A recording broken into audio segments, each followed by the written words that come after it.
تو چلیے دوستوں لے چلتے ہیں آپ کو بیان کی جانب۔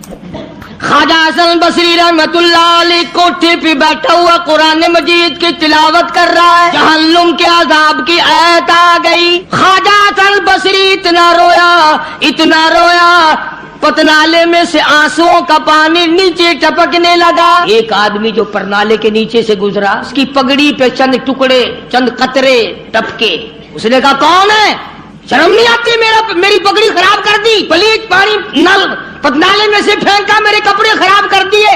خواجہ حسن بصری سب کہہ دو رحمت اللہ علیہ، روتے روتے کہتے ہیں ہاں ضرور پلیت ہو گئے ہوں گے، میں گناہگار خواجہ حسن بصری کے آنسوؤں کا پانی ہے، آنسوؤں کا پانی ہے۔ وہ بھی قدردان نکلا جس کی پگڑی پہ ٹپکے تھے، اس پگڑی کو گھر جا کے اپنے بچوں کو بلایا، ان کے حوالے کر دی، یہ پگڑی، یہ دستار، یہ صافہ، یہ عمامہ سنبھال کے رکھنا، جب میرا آخری وقت آ جائے غسل کے بعد کفن میں رکھ دینا، میرا رب مجھ سے پوچھے گا دنیا سے کیا لایا، عرض کروں گا الہی مجھے تو تیرے ڈر سے کبھی روح نہ لایا، کبھی اتنا خوف نہ آیا، کبھی اتنا درد نہ آیا، ایک رونے والے کے آنسوؤں کی ٹپکی ہوئی پگڑی ساتھ لے کے آیا ہوں، اس کی لاج رکھ کے مجھے معاف کر دے۔ یقین والوں کی بات ہے جس کا یقین جم جائے۔ آج ہمارا قرآن پہ یقین نہیں، مصطفیٰ کریم صلی اللہ علیہ وسلم کے فرمان پہ یقین نہیں، حدیث پاک پہ یقین نہیں، پھر ہم کامیابی دنیا اور آخرت میں کیسے حاصل کر سکتے ہیں؟ فضیل بن عیاض رحمہ اللہ اپنے زمانے کے بہت بڑے بزرگ ولی کامل گزرے ہیں، سارا زمانہ جانتا ہے۔ فضیل بن عیاض مشہور محدث، مشہور اللہ والا، مشہور بزرگ ہے، اور حالت یہ اپنے زمانے کا سب سے بڑا ڈاکو، گلی تو بعد میں بنا نا، 99 آدمی ٹولی میں اور 100 آپ، 99 غلام تھے نیچے کے تھے، یہ سردار تھا۔ اللہ کی دین بھی دیکھو اور یہ خدا پر یقین کا انجام بھی دیکھو۔ اب ڈاکوؤں کا، بدماشوں کا اور کام کیا ہوتا ہے؟ انہوں نے کسی کی خوبصورت لڑکی تھی، اس کو پیغام دیا کہ ہم آج رات کو اٹھائیں گے، تیری لڑکی کو اٹھا کے لے جائیں گے آج۔ چنانچہ اس نے کیا انتظام کرنا تھا، کوئی غریب آدمی تھا جس کی وہ بچی تھی، اس نے اوپر کے چبارے میں بچی کو بٹھا دیا اور بیٹی سے کہا بیٹی میں نے یہ سنا ہے کہ قرآن قبر میں کام آئے گا، حشر میں کام آئے گا، تو قرآن ہی آج رات پڑھتی رہو، میں چاہتا ہوں دنیا ہی میں تیرے قرآن کام آ جائے، دنیا ہی میں قرآن تیرے کام آ جائے۔ بچی نے بیٹھ کے ساری رات قرآن پڑھا۔ فضیل بن عیاض جو ڈاکوؤں کا سردار تھا، کوئی کوٹھے کے نیچے تھے، کوئی اوپر تھے، کوئی دائیں تھے، کوئی بائیں تھے، جب اس لڑکی کو اٹھانے کے لیے چوبارے میں بڑا ڈاکو داخل ہوا، اندر سے آواز آتی ہے الم یعنی للذین آمنوا ان تخشع قلوبهم لذکر اللہ، الم یعنی للذین آمنوا ان تخشع قلوبهم لذکر اللہ وما نزل من الحق۔ ترجمہ یہ ہے او اللہ کی ذات پر یقین رکھنے والے، او رات کے اندھیرے میں چلنے والے، تو خدا کے قہر سے کب ڈرے گا؟ کب مالک کائنات کے عذاب سے تیرے دل میں خوف آئے گا؟ اب بھی خوف کھا جا، میرے ذکر سے ڈر جا، میرے نام سے ڈر جا، میرے غضب سے ڈر جا، میرے قہر سے ڈر جا، میں تجھے معاف کر دوں گا۔ کوئی تقریر نہیں، کوئی واعظ نہیں، کوئی نصیحت نہیں، کوئی کس تبلیغ کا پروگرام نہیں۔ بچی نے قرآن کی آیت کو 2-3 مرتبہ دہرا کے پڑھا۔ فضیل بن عیاض نے قرآن سنا، عرب کا علاقہ تھا، قرآن سمجھتا تھا، بس دیر نہیں لگی، کوٹھے پہ کھڑا کہنے لگا اپنا راستہ بدل گیا ہے، جس نے میرے ساتھ آنا وہ میرے ساتھ آئے، جس نے بدماشوں کے ساتھ جانا بدماشوں کے ساتھ جائے، ہم تو آج توبہ کرتے ہیں، اور ایک بچی کا خدا کے قرآن پہ یقین ہے تو میں خدا کی ذات پہ یقین نہ کروں؟ اپنے زمانے کا بہت بڑا ولی کامل گزرا ہے، ایک آیت پہ یقین کر لیا، قرآن کی ایک آیت پہ، اور ہمارا ساری آیتوں پہ یقین نہیں، نماز کی آیتوں پہ یقین نہیں، زکوٰۃ کی آیتوں پہ یقین نہیں، رمضان کے روزوں کی آیتوں پہ یقین نہیں۔ ابھی آ رہا ہے نا گرمی کا رمضان، لوگوں کو ابھی سے پھانسی لگ رہی ہے۔ انشاءاللہ بوتلیں مانج کے رکھ لی ہیں کافی سارے لوگوں نے، سارا سال بس سارے مہینے بوتلیں دکھاتے رہیں گے، حاجی صاحب روزہ نہیں، او جی تگڑا نہیں، طبیعت خراب ہے، کب سے؟ بس جی چاند نظر آیا نا، چاند نظر آتی طبیعت خراب ہو گئی۔ اللہ مکری اور یہی لوگ عید کے دن سب سے پہلے آگے آگے نکلتے ہیں، ٹور بنانے میں، جوتے میں، کپڑے میں، بھاگ دوڑ میں، روزہ ایک نہیں رکھتے۔ حدیث پاک میں آتا ہے کہ جو میرے رمضان کا اکرام نہیں کرتا، میرے رمضان کا احترام نہیں کرتا، میرے رمضان المبارک کی عزت نہیں کرتا، قیامت کے دن میں ان کو نہیں پوچھوں گا کہ تم جہنم کے کس کھاتے میں پڑے ہو۔ یہ بات نہیں، اللہ پاک کو ہمارا بھوکا مارنا مقصود نہیں ہے، اس کو کیا فائدہ ہمارے پیاسا مرنے سے، بھوکا مرنے سے۔ خدا تو دیکھنا چاہتا ہے کہ یہ اپنی مرضی سے کھاتے ہیں یا میرے کہنے سے کھاتے ہیں، اپنی مرضی سے پیتے ہیں یا میرے کہنے سے پیتے ہیں، اپنی بیوی کے پاس اپنی مرضی سے جاتے ہیں یا میری مرضی کے مطابق جاتے ہیں۔ تم اپنی اولاد کو پرکھ سکتے ہو، نوکر ملازم کو پرکھ سکتے ہو، خدا کو یہ حق نہیں پہنچتا کہ وہ بندوں کو آزمائے، بندوں کی پرکھ کرے کہ یہ اللہ والے ہیں یا خدا والے ہیں یا شیطان والے ہیں اور غلط کار لوگ ہیں۔ اب تو گھر کے گھر نہیں روزے رکھتے، اور اگر کہہ دو تو گولی لگتی ہے کہ ہمیں کہا کہ روزے نہیں رکھتے۔ جو کھلم کھلا کھاتا پیتا ہے، جو رمضان کا اکرام اور احترام نہیں کرتا، خدا کی قسم دائرہ اسلام سے خارج ہو جاتا ہے۔ پتہ چلے گا جب موت آئے گی، ہاں کہ قبر میں کیا بنتی ہے، حشر میں کیا بنتی ہے، قیامت میں اللہ کی عدالت میں کیا بنتی ہے۔ ٹھیک ہے، نہ کماؤ، ایک مہینے میں نہ کام کرو۔ اگر 11 مہینے کی کمائی میں پورا نہیں پڑا تو رمضان کی کمائی میں کون سا تو تاج و تخت کا مالک بنے گا؟ تھوڑا کما لو، کم کما لو، چھٹی کر لو مہینے کی، کوئی بات نہیں، تھوڑے پہ گزارا کر لو، پرانے کپڑے دھو کے پہن لینا، ہلکی غذا کھا لینا، مگر کم سے کم جب عید کے دن یہ اعلان ہو اللہ کی طرف سے، جاؤ میں نے تم سب کو معاف کر دیا، اس میں تو شامل ہو جاؤ۔ میرا عرض کرنے کا مقصد یہ تھا کہ یہ تینوں صحابی، اندازہ لگاؤ، حضور کے دیوانے، حضور کے پروانے، حضور کے جانثار، حضور کے یار، حضور کے ملنے والے، ایک جنگ میں نہ گئے، سرکار مدینہ صلی اللہ علیہ وسلم نے بولنا تک بند کر دیا۔ دو لوگ نمازوں کی پرواہ نہیں کرتے، روزے کی پرواہ نہیں کرتے، اور کسی کا حق کھا کر کے مر جاتے ہیں، کسی پہ ظلم کر کے مر جاتے ہیں۔ تو یہ ساری کی ساری چیزیں جو ہیں وہ انسانیت کو برباد کرنے والی ہیں، تباہ کرنے والی ہیں، عظیم نقصان پہنچانے والی ہیں۔ اللہ پاک مجھے اور آپ کو عمل کی توفیق عطا فرمائے۔ قرآن نے انہی لوگوں کی تعریف فرمائی۔ دیکھو نا، ہم بازار میں جاتے سودا خریدنے، کارخانوں میں جاتے مال خریدنے، اور صحابہ کے بارے میں قرآن کہتا ہے من یشری نفسہ ابتغاء مرضات اللہ، فرمایا صحابہ وہ تھے جو جان دے کر میری رضا خریدا کرتے تھے، پیسے دے کر نہیں، جان دے کر میری رضا خریدا کرتے تھے۔ پھر خدا نے فرما دیا واللہ رؤوف بالعباد، یہی میرے بندے ہیں، میں ان کا خدا، یہ میرے صحیح بندے ہیں۔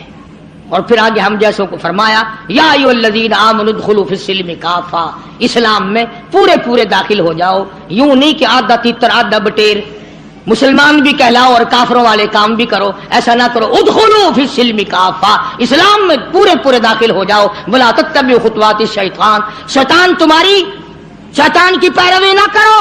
انہ لکم عدو مبین،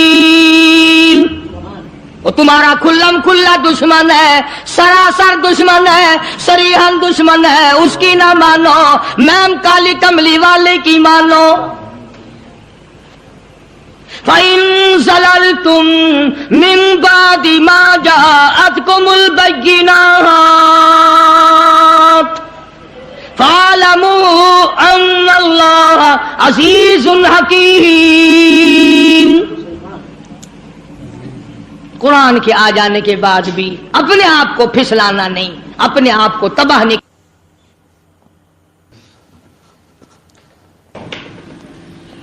حضرت مولانا تاج محمد صاحب امروٹی رحمت اللہ علیہ بہت بڑے بزرگ اور عالم گزرے ہیں۔ ان کے زمانے کا واقعہ ہے کہ ایک مسجد کا خادم تھا، مسجد کا جھاڑو دینے والا، صفیں بچھانے والا۔ اس زمانے میں بجلی یہ کہاں تھی؟ مسجد میں پانی بھرنے والا، مسجد کی صفائی کرنے والا، مسجد کا خادم، جس کی آج ہمارے یہاں کوئی حقیقت نہیں، کوئی مقام نہیں۔ حالانکہ حدیث پاک میں آتا ہے کہ جس کو اللہ پاک اپنے دربار کا خادم بنا لے اسے اور کیا چاہیے؟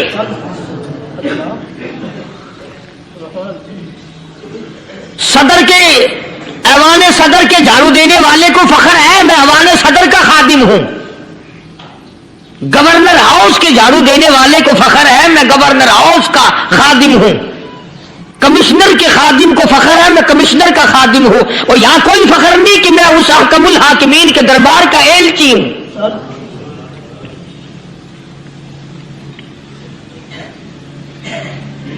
ایسا آدمی جب اللہ کے دربار میں پیش ہوگا اور اللہ پاک پوچھے گا کہ تو دنیا میں کیا کیا کرتا تھا، جواب دے گا الہی اپنے دربار سے پوچھ۔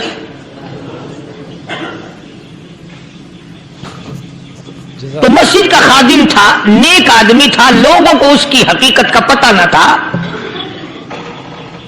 اللہ والوں کی ایک یہ علامت بھی ہے، ایک یہ نشانی بھی ہے کہ وہ اپنے آپ کو چھپاتے ہیں، وہ لوگوں سے اپنے آپ کو مخفی رکھنا چاہتے ہیں۔ چنانچہ مسجد میں ایک خادم تھا، سکھر کے علاقے میں ایک مسافر آیا تو خادم نے اس کو روٹی بھی کھلائی، پانی بھی پلایا، خدمت بھی کی، اور عشاء کی نماز کے بعد اس مسافر کو کہنے لگا تو میں تجھے مسجد میں نہیں رہنے دوں گا۔ اب وہ مسافر بڑا حیران کہ یار نیک آدمی معلوم ہوتا ہے، مجھے کھانا کھلایا، میری خدمت کی، اب یہ مجھے مسجد سے کیوں نکالتا ہے؟ اس نے کہا صاحب مسجد میں کسی کو سونے کی اجازت نہیں، میں مسجد میں نہیں رہنے دیتا کسی کو بھی۔ تو مسافر کہتا ہے کہ اس کے کہنے سے میں نکل تو گیا، دل میں میرے یہ کہ کوئی خاص بات ہے، ورنہ یہ آدمی نہ تو نفرت کرنے والا، نہ تکبر کرنے والا، نہ فخر کرنے والا ہے کوئی بات۔ پہلے زمانے میں لوگ سوچا کرتے تھے، اب تو ایک منٹ میں کفر کا فتویٰ لگا دیتے ہیں۔ اب اگر آج کوئی اس نیت سے کہہ دے مسافر کو کہ بھئی یہاں چوری ہو جاتی ہے، لاؤڈ اسپیکر چوری ہو جاتے ہیں، گھنٹے چوری ہو جاتے ہیں، لہذا مسجد میں نہ سو، اور کوئی مسیح کا ہے تو پھر تھانہ ہو کے مسافر اس وقت تو نکل گیا، اور دور جا کر کے عشاء کی نماز کے بعد پھر واپس آ گیا۔ تو مسجد کے خادم نے سارے دروازے بند کر لیے، اور دروازہ بند سارے بند کر کے رات کو اللہ اللہ کرنے بیٹھ گیا۔ مسافر کہتا جب وہ کہتا تھا اللہ ہوں اللہ ہوں، کہتا اتنی روشنی مسجد میں ہوتی تھی کہ مجھے کڑی اور شتیر نظر آتے تھے۔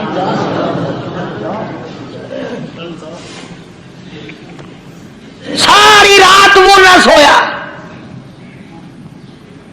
یہ جو جھنڈے لگا کے بیٹھے ہیں انہیں کون ولی کہتا ہے؟ ولی کو جھنڈا لگانے کی ضرورت کیا پڑی ہے؟ صبح ہوئی، اذان سے کچھ دیر پہلے اس مسجد کے خادم نے دروازے کھولے، لوگ آ گئے۔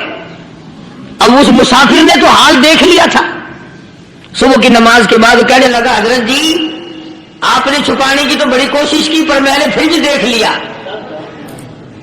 میں نے پھر بھی دیکھ لیا، میرے لیے دعا فرما، میرے لیے کوئی دعا فرماؤ۔ دعا فرماؤ۔ چنانچہ اس اللہ والے نے، اس مسجد کے خادم نے، اس ولی نے اس کے لیے دعا کیا کی؟ اللہ تعالیٰ تجھے انسان بنائے، اللہ پاک تجھے آدمی بنائے۔ اب وہ مسافر کہتا ہے کہ کمال ہو گیا، نہ میری دکان کے لیے دعا کی، نہ میرے مکان کے لیے دعا کی، نہ میرے دولت مند ہونے کی دعا کی، نہ میرے جنت میں جانے کی دعا کی، نہ میرے قبر سے عذاب سے بچنے کی دعا کی۔ یہ بھی کوئی دعا کہ اللہ تجھے بندہ بنائے؟ اب کون سا میں گدھا ہوں؟ اللہ اکبر۔ یہ بھی کوئی میرے مطلب کی دعا کی ہے؟ وہ اللہ والا سمجھ گیا کہ اس نے میری دعا کی قدر نہیں سمجھی۔ مسجد میں بیٹھے تھے، پاس بازار تھا، اس اللہ والے نے اپنی ٹوپی اتار کر اس مسافر کے سر پہ رکھ دی اور کہا ذرا بازار میں جھانک مار جاتی پائی ہے، ذرا جھانکیے بازار میں۔ جب اس نے نظر ڈالی تو لوگ چل رہے ہیں، کوئی گدھے کی شکل، کوئی کتے کی، کوئی خنزیر کی، کوئی بھیڑیے کی، کوئی چتے کی، کوئی لومڑی کی، کوئی گدڑ کی شکل ہے۔ اچھا وہ مسافر بھی سیانا تھا، اس کو خیال آیا کہ میں اپنے آپ کو تو دیکھوں تو گدڑ نظر آیا۔ پھر اس اللہ والے کی دعا کی قدر ہوئی تو اس پر یہ میں نے ذکر کر دی بات، ایک حکایت اللہ والے کی کہ ہم کوئی بندے، اب آپ لوگوں میں سے سیانے آدمی یہ کہتے ہوں گے کہ یہ تو نے تو بات بنا دی ممبر پہ بیٹھ کے، آدمی نہیں تو ہم کیا ہیں؟ آؤ ذرا قرآن کریم سے پوچھیں۔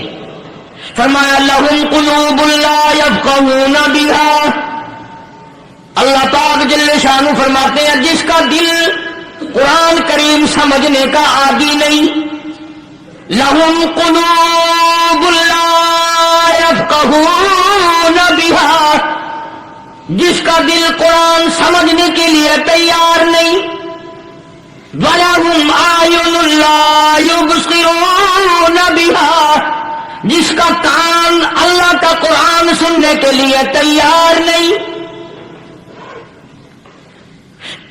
أَمْ لَهُمْ آذَانٌ لَا يَسْمَعُونَ بِهَا، أَمْ لَهُمْ آذَانٌ يَسْمَعُونَ بِهَا، جس کا کان خدا کا قرآن سننے کو تیار نہیں۔ خدائی فیصلہ سنو، اللہ کے قرآن کا فیصلہ سنو، اللہ کے کلام کا فیصلہ سنو، جس کا کان میرا کلام سننے کے لیے تیار نہیں، جس کو میرا قرآن سن کے مزہ نہیں آتا، جس کو میرا کلام سن کے حلاوت نہیں آتی، جس کو میرا کلام سن کے لذت نہیں آتی، جس کی روح تازی نہیں ہوتی، جس کو لطف نہیں آتا، جس کو کیف نہیں آتا، جس کو سرور نہیں آتا، جو میرا قرآن سننے کو تیار نہیں، جو میرا قرآن آنکھوں سے دیکھنے کو تیار نہیں، جو میرا قرآن سننے سمجھنے کے لیے تیار نہیں، آؤ پھر خدائی فیصلہ سنو۔ فرمایا اولئک کالانعام،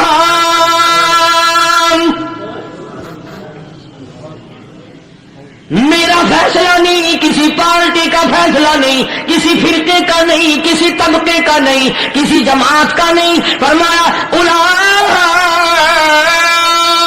الانعام، پیدا کرنے والا مالک و خالق کہتا ہے مجھے اپنی کبریائی کی قسم یہ سارے جانور ہیں،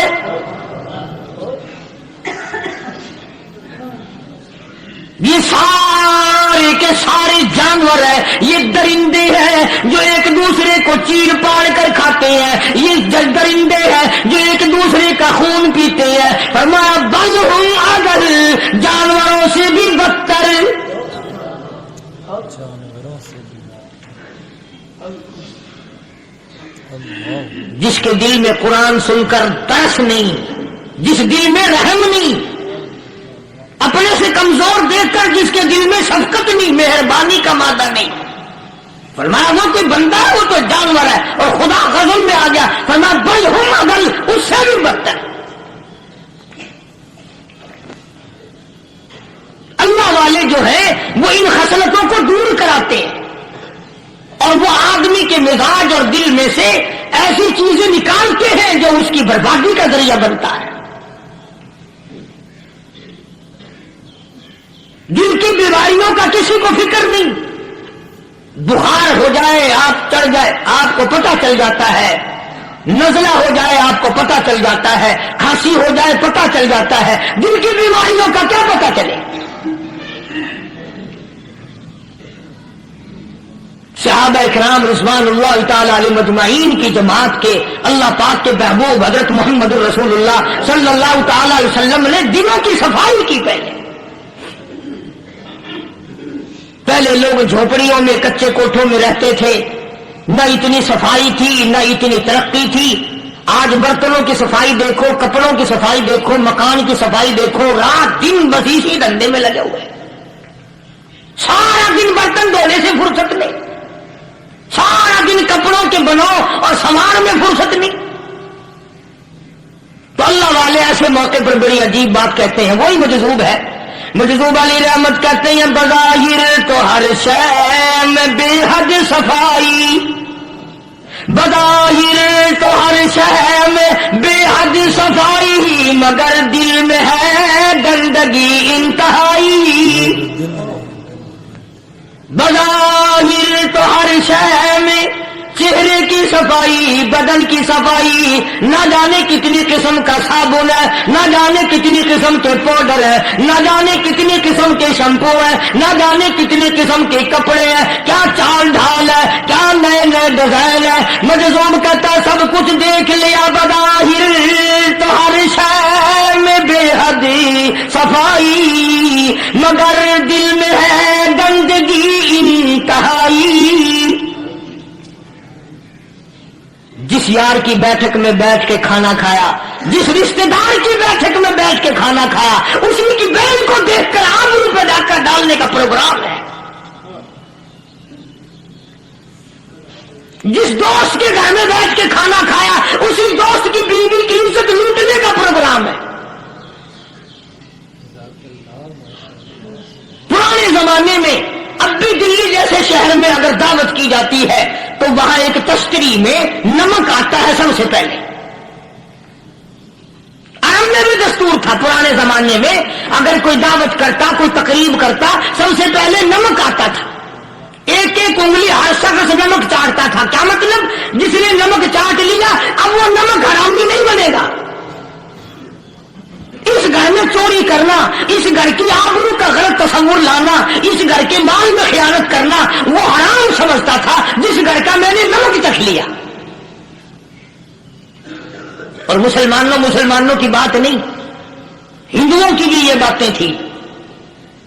مولانا محمد علی صاحب جلندری سب قید رحمت اللہ علیہ فرمایا کرتے تھے کہ ایک سکھ تھا بہت بڑا ڈاکو، مسلمان اور ہندو مل کر اس کو ساتھ ملا کر کے لے گئے کہ یہاں اس گاؤں میں اس پنڈ میں ڈاکہ ڈالے۔ سفر کر کے گئے، تکلیف اٹھا کے گئے۔ اس سکھ ڈاکو نے پوچھ لیا کہ یہ کون سا گاؤں ہے کہ یہ فلانا ہے۔ اچھا سارے کے سارے یہ تلاش کرو، یہ سوچ بچار کرو، اپنے پنڈ کی، اپنے علاقے کی، کسی مسلمان کی، کسی ہندو کی، کسی سکھ کی، کسی چورے چمار کی اس گاؤں میں لڑکی تو نہیں؟ ہمارے یہاں سے کوئی لڑکی تو شادی ہو کے یہاں نہیں آئی ہوئی۔ ان ساروں میں سے کہنے لگا کہ ہمارے بھنگی کی لڑکی جمعدار کی یہاں آئی ہوئی ہے۔ کہنے لگا واپس چلو، بیٹی بیٹی ہے، چاہے بھنگی کی ہو یا نواب کی ہو۔ ارے کل بیٹی کا ڈولا دیا تھا، آج ڈاکہ ڈال لیں گے، شرم نہیں آئے گی؟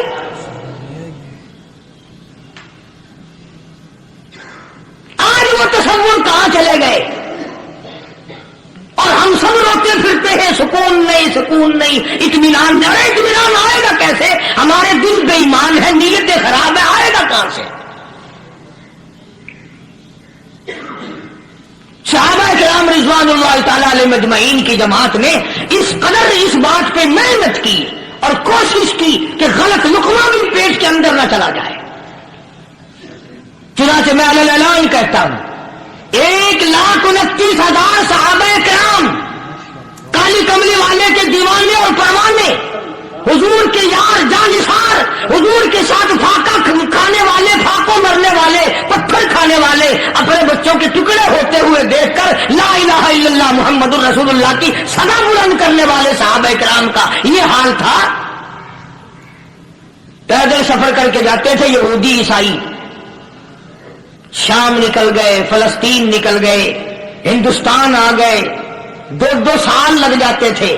اپنی جوان بیٹیوں کو مسلمانوں کے گھروں میں چھوڑ کے آ جاتے تھے۔ کبھی نگاہ نبوت نے جن کو رنگ دیا تھا، کبھی کسی صحابی پہ ذرہ برابر الزام نہیں لگا۔ ان یہودیوں کا، ان عیسائیوں کا یہ عقیدہ تھا کہ محمد صلی اللہ علیہ وسلم کے جو غلام ہیں، ان کی نگاہ بھی پاک ہے، ان کے دل بھی پاک ہے، ان کے ارادے بھی پاک ہیں، ان کے ہاتھ بھی پاک ہیں۔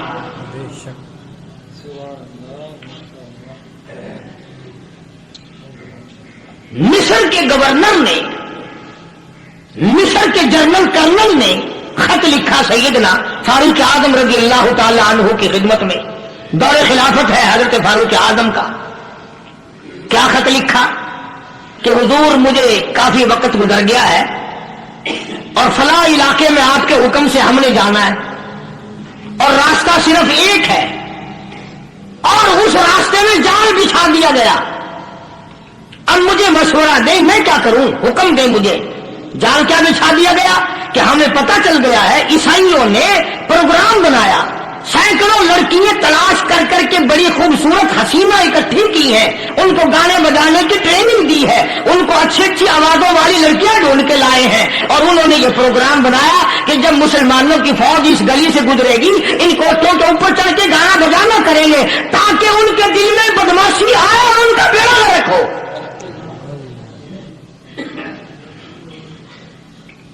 کبھی کافر کا یہ عقیدہ تھا کہ مسلمان کا دل بگڑا تو یہ گیا, اس کی نیت میں خرابی آئی اور یہ تباہ ہوا. جناب فاروق اعظم رضی اللہ تعالیٰ عنہ نے اسے یہ خط نہیں لکھا کہ تو قرآن پڑھا کر, تو نفل پڑھا کر. امیر المومنین خلیفۃ المسلمین سے جناب فاروق اعظم رضی اللہ تعالیٰ عنہ نے اپنے جنرل کرنل کو خط لکھا کہ اس میں لمبی چوڑی فکر کی کوئی بات نہیں, اس میں کوئی پریشانی والی بات نہیں, کوئی سوچ و بچار والی بات نہیں, سارے تیری فوج میں تیری کمان میں مسلمان ہیں, سب کو اکٹھا کر لے, ساروں کو اکٹھا کر کے قرآن کریم کے سورت نور کی 2 آیتیں سنا دے.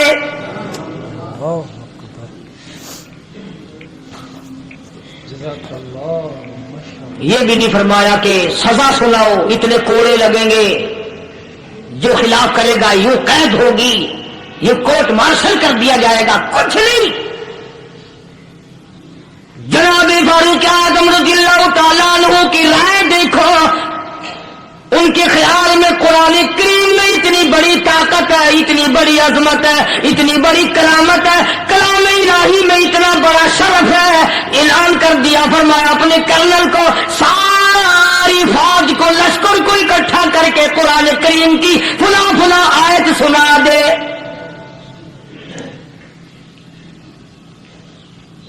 اور اس کے بعد بے دھڑک فوج کو لشکر کو اسی راستے سے گزار کے لے جا, بے دھڑک لے جا. ہائے کبھی قرآن کی 2 آیتوں سے کام بن جاتا تھا, اب سارے قرآن سے میرا تیرا کام نہیں بنتا. 2 آیتوں سے کام بن جاتا تھا. قصور قرآن کا نہیں ہے, یہ میرا تیرا ہے. یہ تو اتنی وفادار کلام ہے, اتنی پاک کلام ہے, خدا کی قسم. ہزاروں رجسٹروں کے گتے, ہزاروں چائے کے ڈبے, ہزاروں مٹھائی کے ڈبے, لاکھوں کروڑوں دوائیوں کے ڈبے گندے نالوں پہ, کنڈیوں پہ, روڑیوں پہ پڑے ہیں, اور جس گتے نے قرآن کے ساتھ یاری لگا لی, خدا کی قسم کوئی آدمی بغیر وضو اس گتے کو بھی ہاتھ نہیں لگا سکتا.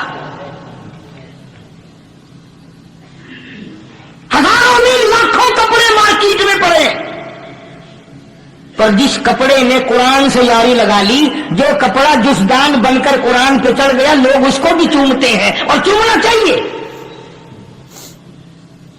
یارو کپڑے نے قرآن سے یاری لگائی تو کپڑا عظمت والا بن گیا, گتے نے یاری لگا لی تو گتا بن گیا. ہزاروں قسم کے کاغذات روزانہ ذلیل ہوتے پھرتے ہیں, جس کاغذ پہ قرآن لکھا گیا وہ عظمت پا گیا, جس سیاہی سے قرآن لکھا گیا وہ سیاہی عظمت والی بن گئی. ارے اگر مسلمان قرآن کو اپنے اندر پیدا کر لے, اس کی عظمت کو بسا لے, اس کو اپنا لاہ عمل بنا لے, اس کو اپنے سر پہ رکھ لے, تو کیا یہ بندہ قرآن کے ساتھ وفاداری کرے تو قرآن کیا خیال ہے, قرآن بے وفائی کر دے گا؟ یقین نہیں, یقین. اصل بات اعتقاد کی ہے. یقین کا تو یہ عالم بنا ہوا کہ اگر کوئی چوری کا معاملہ ہو جائے اور کسی پر شبہ ہو, اگر اسے کہو کہ قرآن اٹھا دے تو دیر نہیں لگائے گا, اور اگر کہے کہ فلانی خانگاہ کا کنڈا مار جا کے یہ کام میں نہیں کرتا. خانگاہ کے کنڈے میں ایمان ہے, قرآن پہ ایمان نہیں. اس پر یقین ہے کہ پھر اندھا کر دے گا, اور یہاں یقین نہیں کہ جس خدا نے پیدا کیا اگر میں نے جھوٹا قرآن اٹھایا تو وہ برباد کر دے گا.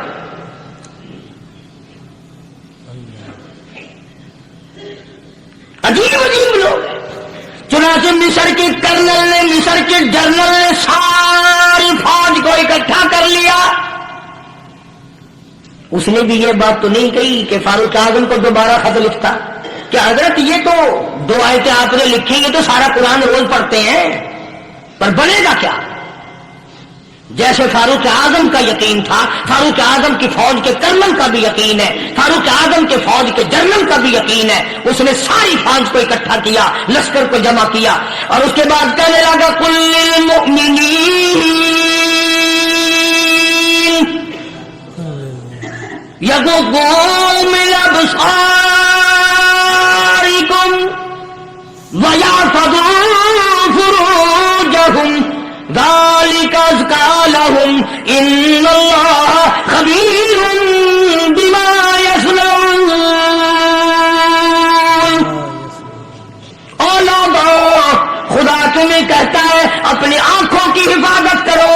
اگر تمہاری نظریں غلط جگہ پڑی، اپنی عزت کی حفاظت کرو، اپنی آبرو کی حفاظت کرو. اگر غلط نظریں پڑی، غلط استعمال ہوئی، ان اللہ خبیر بما یصنعون.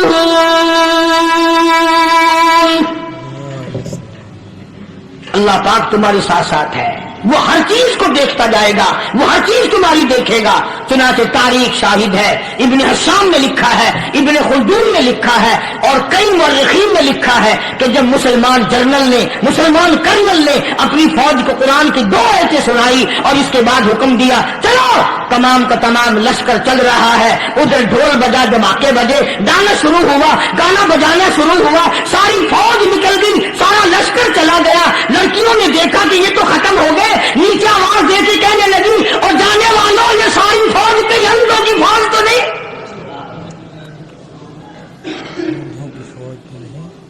یہ حسن کا نظارہ اور یہ ڈانس اور یہ آواز، ہم ناچ ناچ کے تھک گئی، کوئی سر نہیں اٹھاتا.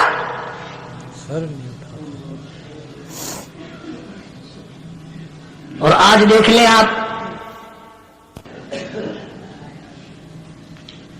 ہر گھر کے اوپر وہ لگا ہوا ہے ایریل، لعنت کا ایریل لگا ہوا ہے، لعنت کا ایریل. آج لوگ تم کیا کہتے ہو کہ ہمارے گھر کا اس میں کیا بگڑے گا؟ خدا کی قسم وہ بگڑتا ہے، وہ دیمک لگتی ہے، وہ تباہی پھرتی ہے، تمہیں پتہ بھی نہیں چلتا. تم نے کیا سوچ رکھا ہے؟ مسلمان کرنل کے حکم پہ ساری فوج نکل گئی، ناچنے والی گانے والی لڑکیاں عیسائیوں کی حیران ہیں. کیا ہوا؟ لاکھوں کی تعداد میں فوج گزر گئی، کوئی نگاہ اٹھا کے نہیں دیکھتا. ایک مسلمان سپاہی گزرتا گزرتا نیچی نظریں کیے کیے کہنے لگا سر کیسے اٹھائے، نگاہ کیسے کوئی اٹھائے گا؟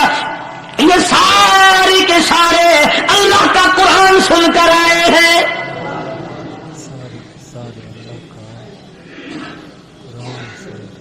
کیسے کوئی نگاہ اٹھائے گا؟ کیسے کوئی سر کو اٹھائے گا؟ یہ سارے کے سارے اللہ کا قرآن سن کر آئے ہیں. ان کا عمل ہوا نا قرآن پہ، ان کے عمل کا کتنا بڑا اثر پڑا. مورخین نے لکھا، ابن حشام لکھتا، عیسائی لڑکیوں نے چھلانگیں لگا دی، کوٹھی سے نیچے آ گئی، کہنے لگی عام مسلمانوں وہ قرآن ہمیں بھی سنا کے جاؤ جس میں اتنی اسپرٹ ہے، اتنی طاقت ہے، جو حسن کے نظارے سے روک دے، جو گانے بجانے سے روک دے. یہ تو آدمی کے دل کا سکون ہے، نہ گانا سنتے ہو نہ حسن کا نظارہ کرتے ہو. جاتے والے یوں نہ جاؤ، ہمیں بھی وہ قرآن سنا کے جاؤ.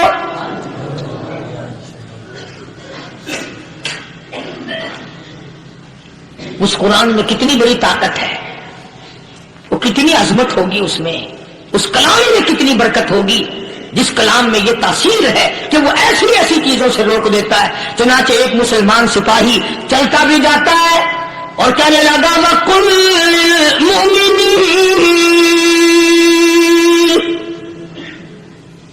وَقُلْ لِلْمُؤْمِنِينَ. قرآن کی آیت پڑھ کے سنائی، سینکڑوں نہیں بے شمار لڑکیاں ایک مسلمان کی زبان سے اللہ کا قرآن سن کے کہنے لگی اور جانے والوں چھوڑ کے نہ جاؤ، ہمیں بھی کلمہ پڑھاؤ.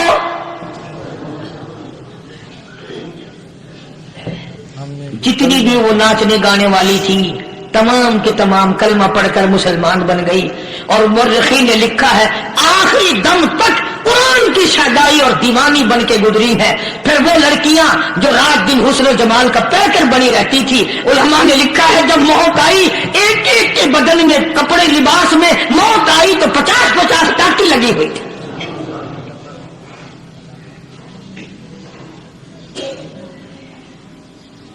بظاہر تو آج بھی بڑی جھاڑا پونجی ہے، بڑی صفائی ہے، بڑی دوڑ دھوپ ہے. اسی کو مجذوب الالان کہتا بظاہر تو ہر شے میں بے حد صفائی، مگر دل میں ہے گندگی انتہائی. کبھی اس کے دھوکے میں آنا نہ بھائی، یہ سب ہے رعائی، بس ہے رعائی. یہ تو چیز ہی کچھ نہیں. بڑے بڑے دھندے ہم نے پلٹتے دیکھے، بڑے بڑے نظام بگڑتے دیکھے. محمد عربی صلی اللہ تعالی علیہ وسلم کے دربار میں بڑے بڑے لوگ آتے تھے. اللہ غنی، نگاہ نبوت نے جس کو رنگ دیا سبحان اللہ، پھر قیمت جو بن گیا وہ اسلام کے دولت سے پیچھے نہ ہٹا. پیچھے نہ ہٹا اسلام، کوئی پیچھا پھر کے دیکھا ہی نہیں کہ ہم کیا کر رہے ہیں. دیکھا ہی نہیں صحابہ نے کہ ہم کیا کر رہے ایک ہیں. لفظ تھی، ایک کیف تھا، ایک سرور تھا صحابہ کرام کو. سبحان اللہ. کہاں سے وہ چیز ہم لائیں، کیسے ہم میں وہ چیز پیدا ہوگی. جنگ بدر ہوا، بڑی بہترین بات ہے، توجہ لکھ کے لے جاؤ، انشاءاللہ قبروں میں دعائیں دو گے. جنگ بدر ہوا، 70 سے زیادہ کافر پکڑے گئے، مدینے میں پکڑ کے قیدی بنا کر کے لائے گئے. تنگ دستی کا زمانہ ہے، 1 سال نہیں ہوا مسلمان گزر کے آئے تھے، مار کھا کے آئے، پریشان ہو کر آئے، دن دولت چھوڑ کر لٹا کر آئے. ان کے پلے کیا تھا؟ شام کا وقت ہوا، مدنی کریم صلی اللہ تعالی علیہ وسلم نے مسجد کے دروازے میں کھڑے ہو کر اعلان فرما دیا، کون ہے جو میرے مہمانوں کو کھانا کھلائے؟ کون ہے جو میرے مہمانوں کو کھانا؟ اور وہ مہمان کوئی شہنشاہ نہیں تھے، ہیں بھی کافر، ہیں بھی اسلام کے دشمن، آئے بھی صحابہ کرام کو مارنے، میدان جنگ سے پکڑ کے لائے گئے، جنگی قیدی ہیں. بے شک. اس نبی کی طرف کبھی منہ کیا کر جس نبی کا تو غلام ہے، امتی بڑا پھرتا ہے. فرمایا کون ہے جو میرے مہمانوں کو کھانا کھلائے؟ صحابہ کرام میں سے کسی نے 2 پکڑ لیے، کسی نے 1 کو ساتھ لے لیا. ایک بنادار سا غریب سا صحابی ہے، اس نے ساتھ لے لیا ایک مہمان اور گھر لے کے گیا. بیوی کو کہنے لگا کہ کھانا کتنا ہے؟ کہ بس 1 آدمی جوگا ہے، 1 آدمی کی کافی ہوگا. کان میں کہنے لگا اپنی بیوی کے، دستور تھا عرب کا، مہمان اور میزبان اکٹھے کھایا کرتے تھے. اپنی گھر والی کے کان میں کہنے لگا کہ اس کے آگے کھانا رکھ دیں گے مہمان کے، جب یہ کھانا شروع کر دے گا کسی بہانے سے دیوا بجھا دیو، میں یوں ہی منہ کو خالی ہلاتا رہوں گا، یہ کھانا کھا لے گا، پیٹ بھر جائے گا اس کا. چنانچہ کھانا آگے رکھ دیا، جو کچھ بھی تھا. اس نے کھانا شروع کیا کہ جی آپ بھی کھائیں، کہ ہاں ہاں میں بھی کھا رہا ہوں. بس یوں ہی کھانے میں بھی ہاتھ لگائے، منہ کو بھی ہاتھ لگائے اور منہ کو چلائے بھی برابر. بیوی نے چراغ بجھا دیا. اللہ، یہ عمل تو صحابی کر رہا اپنے گھر میں. ادھر قرآن کریم نازل ہو گیا محمد کریم صلی اللہ علیہ وسلم کی ذات پہ، فرمایا وَيُؤْثِرُونَ عَلَىٰ أَنفُسِهِمْ وَلَوْ كَانَ بِهِمْ خَصَاصَةٌ وَمَن يُوقَ شُحَّ نَفْسِهِ فَأُولَٰئِكَ هُمُ الْمُفْلِحُونَ. اور میرے محبوب مبارک ہو، تیری امت میں ایسے لوگ بھی ہیں جو اپنا منہ خالی ہلا رہا، بیوی بھوکی بیٹھی ہے، چراغ بجھائے بیٹھی ہے اور اپنے ہاتھ کو خالی چلا رہا ہے اور میرے بندے کا پیٹ بھر رہا ہے. اور میرے محبوب مجھے اپنی عظمت کی قسم، میں تیری ان دیوانوں پہ جنت واجب کر چکا.